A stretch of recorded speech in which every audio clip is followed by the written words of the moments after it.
आय आधारित हो SC ST आरक्षण व्यवस्था। मी लॉर्ड पीआईएल पर सुनवाई को एससी तैयार। छिड़ सकती है नई बहस। सुप्रीम कोर्ट ने सोमवार को उस जनहित याचिका पर विचार करने पर अपनी सहमति दे दी है जिसमें सरकारी नौकरियों में आरक्षण की अधिक न्याय संगत व्यवस्था के लिए नीतियां बनाने का केंद्र को निर्देश देने का अनुरोध किया गया है। जस्टिस सूर्यकांत और जस्टिस जॉय माल्या बागची की पीठ ने रमाशंकर प्रजापति और यमुना प्रसाद की जनहित याचिका पर केंद्र को नोटिस जारी किया है और 10 अक्टूबर तक जवाब मांगा है। सुप्रीम कोर्ट द्वारा इस मसले पर सुनवाई करने के लिए सहमति देने के बाद देश में आरक्षण पर नई बहस छिड़ सकती है। पीठ ने भी याचिकाकर्ता के वकील से कहा कि वह भारी विरोध का सामना करने के लिए तैयार रहें, क्योंकि इस जनहित याचिका के दूरगामी प्रभाव हो सकते हैं। याचिकाकर्ताओं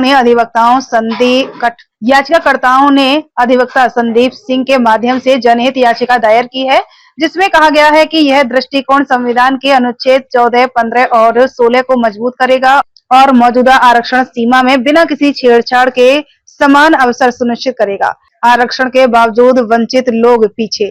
याचिका में कहा गया है कि दशकों से आरक्षण के बावजूद आर्थिक रूप से सबसे वंचित लोग अक्सर पीछे छूट जाते हैं और आरक्षित श्रेणियों के अपेक्षाकृत बेहतर स्थिति वाले लोग इसका लाभ उठाते हैं।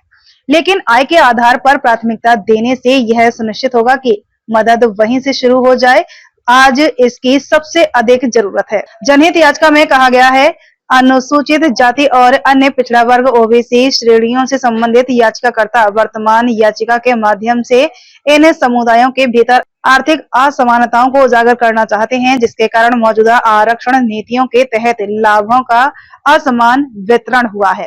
मौजूदा व्यवस्था में कई विसंगतियां। याचिका में यह तर्क भी दिया गया है कि आरक्षण की रूपरेखा शुरू में ऐतिहासिक रूप से वंचित समुदायों के उत्थान के लिए शुरू की गई थी, लेकिन वर्तमान प्रणाली इन समूहों में अपेक्षाकृत समृद्ध आर्थिक स्तर और उच्च सामाजिक स्थिति वाली पृष्ठभूमि से संबंधित लोगों को असमान रूप से लाभान्वित करती है, जबकि आर्थिक रूप से सबसे वंचित सदस्यों के लिए अवसरों तक सीमित पहुंच सकती है।